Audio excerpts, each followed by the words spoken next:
hay na may kapuan.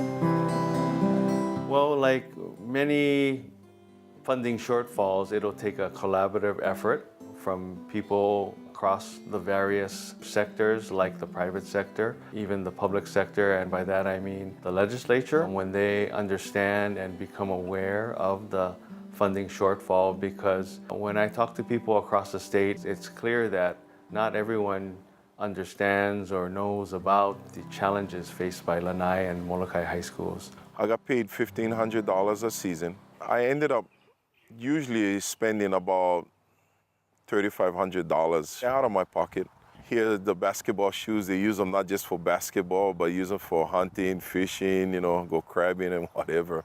So some of the shoes were pretty beat up. So, I ended up buying shoes for them and just trying to help them out. And sometimes when we travel, they don't have enough for meals because the meals we have to pay out of our own pocket too. So I would help pay for meals. I just try to help take care of the kids. And you cannot be a coach if you're looking to make money, yeah? It wasn't about the money, it was just helping the kids and giving back to the sport and to the school. I love coaching, but I had kids that were going to college and I had to try and put them through college, so I had to choose from coaching or being able to put them through college. So I had to invest in my kids, my children getting into college too. For those who are less fortunate, I cover their costs. Sometimes, depending on some kids, they come up to me, I pay out of pocket to cover their meals as well. I want the kids to not have to pay for their own meals on trips. Basically, all the sports have hand-me-downs. Like some of our uniforms are like ripped sometimes. I've had the same uniforms for a pretty long time, 10 years actually. Look at the mildew, dirt. You're representing your island, and when you go away and when you're playing with other teams, it's pretty, actually sometimes it's embarrassing because, you don't feel valued. We struggle on this island because of the expense to travel. So, and our kids don't have that much opportunity. And I look at what I had growing up in Oahu. I was able to just travel all over, have that opportunity. Yeah, we had to sell, but not as much as the kids have to sell here. I feel for the kids when they have to pay for 3 sports, like say wrestling, they have 8 wrestling meets they go to. I only pay for 3. They fundraise for 5 more so the kids can have opportunities. It hurts that I cannot find funding to help our kids, especially to the state tournament. I can understand having our coaches have to fundraise for preseason and then there's a limit for regular season. But what happens if they make postseason? We have no money. We have no money to send our kids to postseason. For paddling right now, this year it was unfortunate because we only got to travel 3 times out of the 5 races. Unlike last year, we got to travel all 5. We're pretty much fundraising all year long to pay for our travel. Every year we used to raise about $10,000 to $15,000. Our biggest money maker was making huli huli chicken. We washed cars and we cleaned yards, painted houses.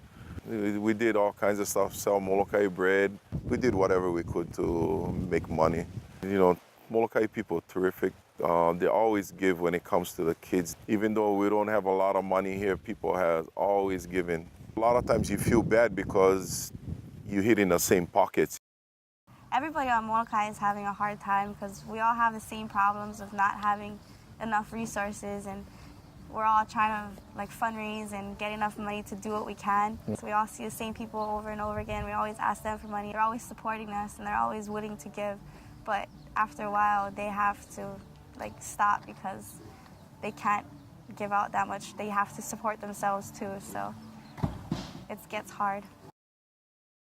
We know that we only have so many people to go and ask from because there's only so limited people here, and it's junk that we have to usually ask the same people as someone else, and they have to turn us down. We want the whole team there. You don't want to leave the team behind. It's hard for them to think about, why am I playing if I can't go? It helps the athletes, I think, feel valued. Yes.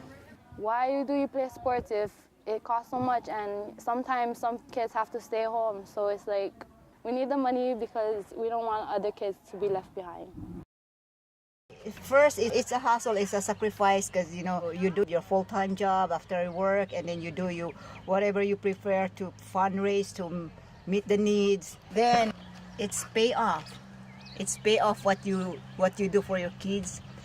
Regardless of whether you're from Molokai or Lanai or you're not, I think it behooves us to support the less fortunate. And also, no matter what, Hawaii is such a small place, relatively speaking. We all have connections to both Molokai and Lanai. I just can't think of a better way to help those two islands by supporting their youth in their quest to participate in athletics at their schools.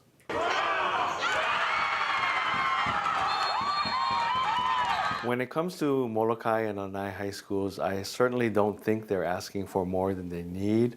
If anything, they're not asking for enough. And I think that's part of the local style culture of not making waves, of not complaining about your problems. I think it behooves all of us to step up for them and step up for the people that don't necessarily have as strong a voice as others. And they shouldn't be penalized for being understated and quiet and not speaking up and yelling and jumping up and down.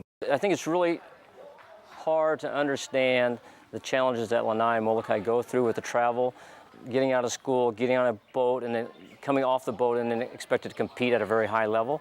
Our kids practice just as long, just as hard. They study just as hard in class. But they also deserve to have that opportunity to go compete. They shouldn't be punished just because of funds, and sometimes they are, because at some point the money runs out.